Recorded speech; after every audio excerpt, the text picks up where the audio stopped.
அதனால தான் சொன்னேன்ல, சீமானை எப்படியாவது இந்த கூட்டணிக்குள் கொண்டு வர வேண்டும் என்பது பிஜேபியும் அதிமுகவும் ஒரு பக்கம் பேசிகிட்டு இருக்கிறாங்க. ஏன்னா நீங்கள் நீர்த்து போகாமல் நீங்கள் ஒரு பலமாக சேர்ந்து எங்களோடு வரும்பொழுது நமக்கு ஒரு பலம் சேர்ந்துட்டாக்கா விஜய் அவர்களை தனிச்சு விட்டலாம். ஏன்னாக்கா கழகங்கள் இவர் கட்சிக்குள்ளே கழகம் செய்ய காத்து கொண்டிருக்கிறது. இவங்க ஃபண்ட் சோர்ஸ் கொடுத்து நீங்கள் டிவிகேக்குள்ளே போய்ட்டு பதவி வாங்க, அதுக்கப்புறம் தேவையில்லாத சில விஷயங்களை செய்யுங்க, டிவிகேக்கு வந்து களங்கத்தை ஏற்படுத்துங்கன்னு சொல்லிட்டு ஒரு அஜெண்டா கொடுத்துருக்குறாங்கன்றத. மனோஜ் அவர்களுக்கு ஒரு டைரக்டர் ஆகணுன்றது நீண்ட நெடிய நாளாக இருந்த ஒரு கனவு. அதை வந்து நம்ம சாத்தியப்படுத்தணும், நம்ம வாழ்க்கையில் வந்து பெருசாக ஜெயிக்கல. அப்பா வந்து கிட்டத்தட்ட இமயம், அவர் வந்து சினிமா ஃபீல்டில் வந்து இன்றைக்கு வந்து அவரை தெரியாத நபரில் இருக்கும்பொழுது அவருடைய மகனாக இருக்கிறதுனாலே அவருக்கு இன்னும் வந்து பார்த்தீங்கன்னாக்கா அவர் மீது இருக்கக்கூடிய பார்வையும் விமர்சனமும் ஜாஸ்தி. வெறும் மனோஜாக இருந்தால் பிரச்சனை கிடையாது, பாரதி ராஜாவுடைய மகனாக இருப்பதாலே அவருக்கு இருக்கக்கூடிய ப்ரெஷர் ஜாஸ்தி. நடந்தே சென்றார் கேட்டுங்களா? ஏன்னா பக்கத்து வீட்டுக்கு நடந்து செல்லாமல் நான் ஃப்ளைட் பிடிச்சா போக முடியும். சேனலுக்கு வேலை இல்லைன்னா எதையாவது உங்களுக்கு கிளப்பி விடுவாங்க. ஆதவர்ஜினாவுக்கு இது பிரச்சனை ஆச்சு. இப்போ பார்த்தீங்கன்னா மறுபடியும் வந்து இவங்க சொன்னதே வந்து பார்த்தீங்கன்னாக்கா புஷி ஆனந்த் அவர்களுக்கும் ஆதவர்ஜினா அவர்களுக்கும் மிகப்பெரிய ஒரு மோதல் இருக்கிறது. ஆதவ் அவர்களுக்கும் ஜான்சாருக்கும் மிகப்பெரிய மோதல் இருக்குங்க. 100 வாழை சரவடியை பற்ற வச்சுட்டு போனான்னா விஜய் வந்து 2 அணுகுண்டை வச்சுட்டு 1000 வாழை பற்ற வச்சுட்டு போயிடுவாப்புல. அது கிட்டத்தட்ட அரசியல் களத்தில் ஒரு பெரிய அதிர்வுகளை ஏற்படுத்தின பொழுது விஜய் அவர்களுக்கு தரப்புலேருந்து சொல்லப்பட்ட செய்தி உங்களுக்கு தெரியும் இல்லையா? அதிகபட்சம் அந்த 25 நாளில் படப்பிடிப்பை முழுசாக முடிச்சுட்டு திமுகவை முடிப்பதான் முழு வேலையாக இறங்க போகிறாரு. இந்த ஆட்சிக்கு முடிவு கட்ட வேணுன்றதுலாம் மிக முடிவு தீர்க்கமாக இருக்கிறார். நம்மளுக்கு 100 பேர்லாம் சாதாரண நபர்லாம் இறக்க மாட்டாங்க தம்பி. எல்லாம் குற்றப்பின்னணியில் இருக்கக்கூடிய நபர்கள்லாம் இறங்கி வேலை செய்வாங்க. நான் பார்த்துருக்கிறேன். நான் கிரவுண்டில் இருந்து எல்லாத்துக்கூடையும் நான் வேலை செஞ்சாலும் எனக்கு தெரியும். இது காலங்காலமாக நீங்கள் ஒவ்வொரு விஷயமா கற்றுக்கிட்டு வரீங்க. ஆனால் கற்றுக்கிட்டும் எவ்வளவு பட்டாலும் திரும்ப திரும்ப இந்த விஷயத்த நீங்கள் செய்றீங்க. விஜயகாந்தை நீங்கள் எப்படி தொட்டு எந்த அளவுக்கு நசுக்குனீங்க. எதிர்கட்சி தலைவர் கிடையாது, எதுலேயுமே சட்டமன்றத்துக்குள்ளே உள்ளே வர முடியாத அளவுக்கு வந்து கலைஞர் வந்து செஞ்சுக்கிட்டு போனார்.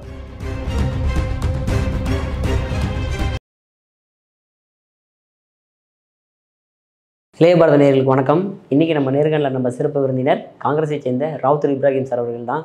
சார் வணக்கம் சார். வணக்கம் தம்பி. சார், திடீர்னு எடப்பாடி பழனிசாமி அமித்ஷா சந்திச்சதுலேருந்து இங்கே இருக்கக்கூடிய தலைவர்கள்லாம் உடனே வந்து அமித்ஷா அவர்களை வந்து இந்தியாவின் இரும்பு மனிதர் அமித்ஷா, தமிழ்நாட்டின் இரும்பு மனிதர் வந்து எடப்பாடி பழனிசாமி அப்படின்றவர் சார். இப்போ ஸ்டாலின் அவர்கள் சார், அவர் வெறும் இரும்பு கை மட்டும் வச்சுருக்கிறாராம், உடம்பெல்லாம் கிடையாது இரும்பு. புரியுதுங்களா? அயன்மேன் மாதிரி வந்து ஏன்னா வந்து இங்கே இருக்கக்கூடிய போதை கலாச்சாரத்துக்கு எதிராக வந்து பெண்களுக்கு வந்து ஏதாவது பாதிப்பு ஏற்பட்டால் இரும்பு கரம் கொண்டு அடக்க வேண்டார்ல, அவர் வெறும் கையை மட்டும் வச்சுட்டு சுற்றிட்டு இருக்கிறாரு. ஆனால் அந்த கையை அவரை விட்டு விலகிருச்சுன்னு வச்சுங்களேன், திமுக படுதோல்வி அடைஞ்சிடும். புரியுதா உங்களுக்கு? யார் கை? காங்கிரஸ் கை.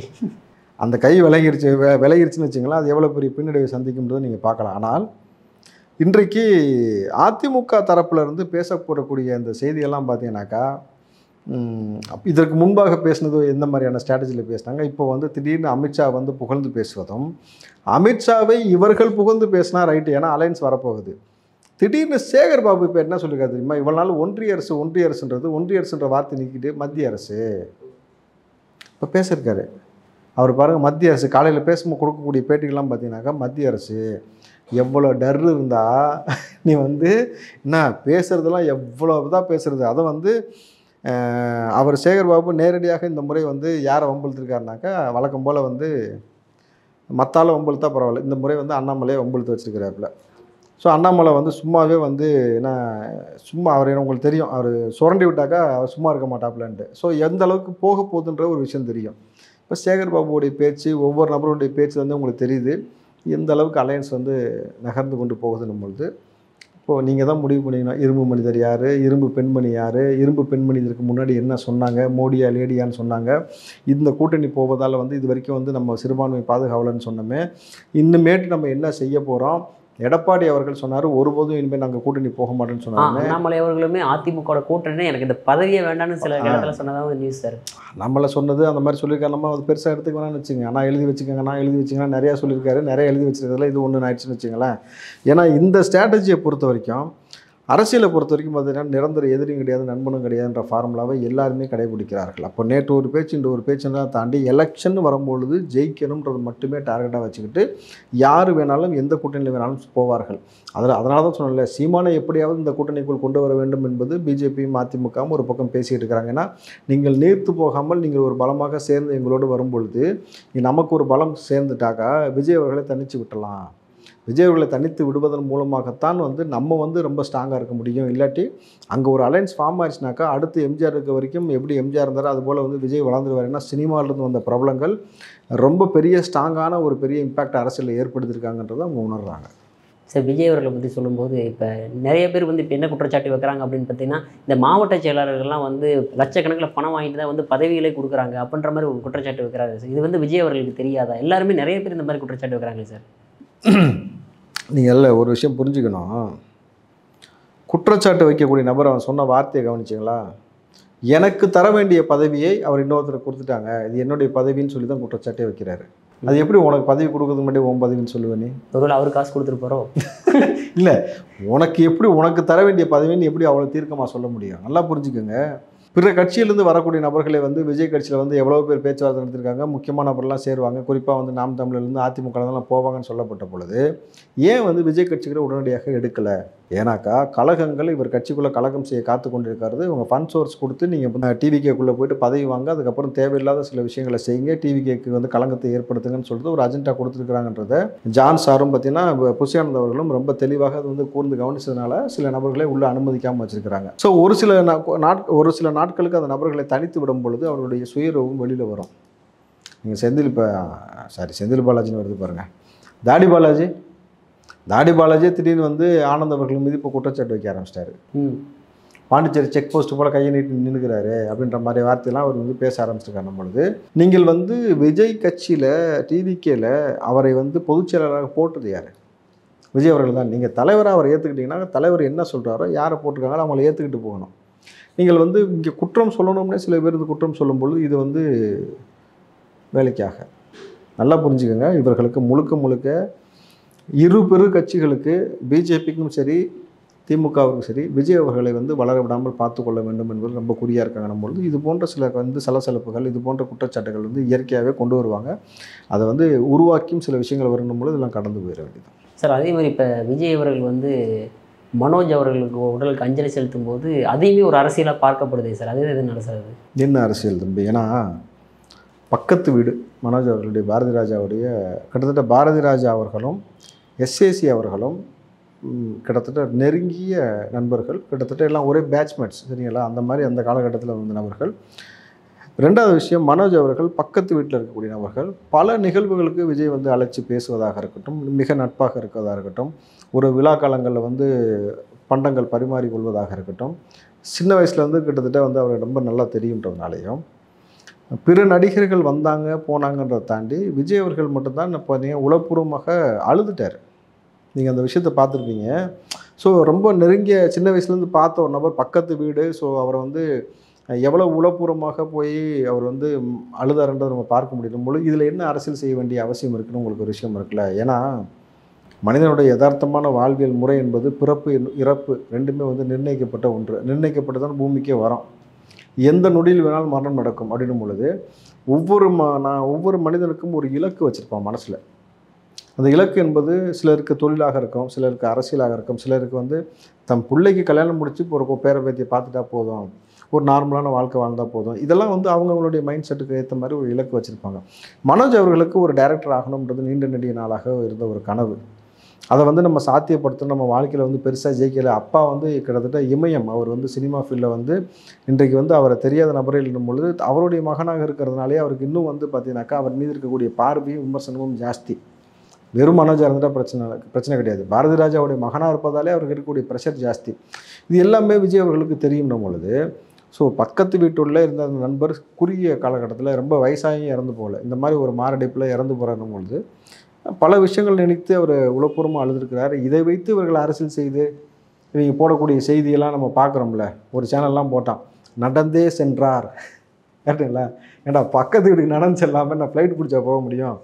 ஸோ இவங்க வந்து டிஆர்பிக்காக எது வேணாலும் போடுவாங்க. ஆனால் விஜய் அவர்கள் உளப்பூர்வமாக சில விஷயங்களை செஞ்சுருக்காருன்றதை நம்ம பார்க்குறோம். சார் அதே மாதிரி இப்போ ஒரு வாரத்துக்கு முன்னாடி இந்த ஆதவ் அர்ஜுனா அவர்கள் வந்து சஸ்பெண்ட் பண்ணப்பட்டதாக சில நியூஸுகள்லாம் சேனலில் பார்க்க முடியாது. எதனால் சார் அது? அவங்களுக்கு வேலை இல்லைன்னு பார்க்குதான். ஆனால் அந்த மாதிரிலாம் எந்த விஷயம் இல்லை. சேனலுக்கு வேலை இல்லைன்னா எதையாவது அவங்க கிளப்பி விடுவாங்க. ஆதவ் அர்ஜுனாவுக்கு இது பிரச்சனையாச்சு. இப்போ பார்த்தீங்கன்னா மறுபடியும் வந்து இவங்க சொன்னதே வந்து புஷி ஆனந்த் அவர்களுக்கும் ஆதவ் அர்ஜுனா அவர்களுக்கும் மிகப்பெரிய ஒரு மோதல் இருக்கிறது, ஆதவ் அவர்களுக்கும் ஜான்சாருக்கும் மிகப்பெரிய மோதல் இருக்குன்னு. எதுவுமே கிடையாது. 3 பேரும் பார்த்தீங்கன்னாக்கா நாளைக்கு நடக்க போகிற பொதுக்குழுக்கு இடம் பார்க்க போனதுக்கே 3 பேர் சேர்ந்து தான் போனாங்க திருவான்மையூருக்கு. 3 பேரும் சிரித்து மகிழ்ச்சியாக இருந்த புகைப்படம் வெளியே வந்தவொடனே இந்த மாதிரி கிளப்பி விடணும்னா வயிறு எரிய ஆரம்பிச்சிருச்சு. இந்த தீர்மானத்தில் வந்து எப்படி வந்து நிச்சயமாக வந்து மத்திய அரசை எதிர்த்து சில தீர்மானங்களும் மாநில அரசை எதிர்த்து சில தீர்மானம் நிறைவேற்றப்படும். அதில் குறிப்பாக விவசாயிக நலன் சார்ந்த சில விஷயங்களை வந்து பேசுவார். பரந்த விஷயத்தை இந்த பெண்கள் போதை கலாச்சாரத்தை குறித்து பேசுவதாக தகவல் கிடைச்சிருக்குது. குறிப்பாக அந்த சட்டம் ஒழுங்கு பிரச்சனை இருக்கு இல்லையா, மிக மோசமாக இருக்கின்றதையும் இந்த ஜாக்டோஜியோ அந்த தொழிலாளர்கள் போராட்டம் எல்லாம் இருக்கு இல்லையா, இதெல்லாம் சேர்ந்து சில தீர்மானங்கள் நிறைவேற்றப்படும். வழக்கம் போல் விஜய் அவர்கள் என்ன பேச போகிறான்றதை எல்லாமே வந்து கூர்ந்து கவனிக்க போகிறோம். ஆதவ் அர்ஜுனா வந்து இந்த 100 வாழை சரவடியை பற்ற வச்சுட்டு போனான்னா விஜய் வந்து 2 அணுகுண்டை வச்சுட்டு 1000 வாழை பற்ற வச்சுட்டு போயிடுவாப்புல.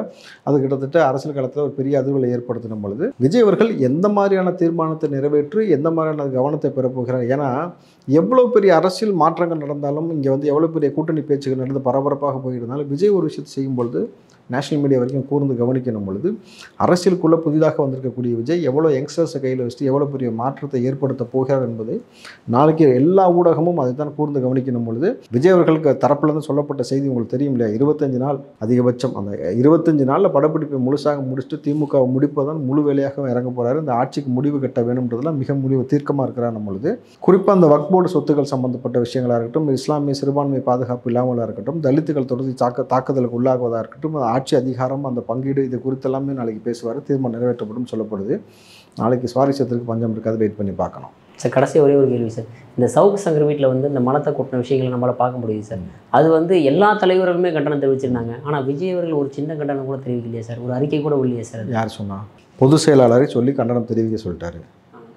புஷி ஆனந்த் அவர்கள் கண்டனம் தெரிவிச்சிருக்கிறாரு. ஆதவ் அர்ஜுனாவும் அதை குறித்து வந்து கண்டனம் தெரிவித்து பதிவுகள் போட்டிருக்காரு.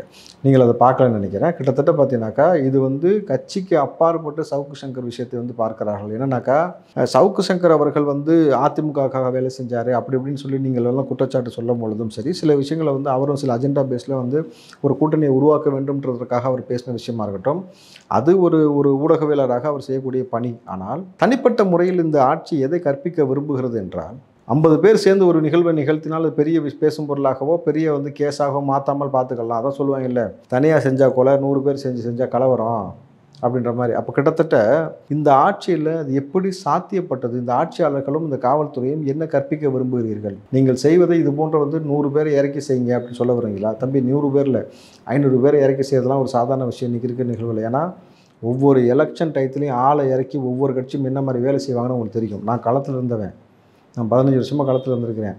எவ்வளோ பெரிய கூட்டத்தை ஒவ்வொரு கட்சியும் இறக்கி வேலை செய்ய தெரியுமா? ஒவ்வொரு எம்எல்ஏக்கும் ஒவ்வொரு அமைச்சருக்கும் கீழே வந்து குறைஞ்சபட்சம் 100 பேர் இறக்குவாங்க. 100 பேர்லாம் சாதாரண நபர்லாம் இறக்க மாட்டாங்க தம்பி.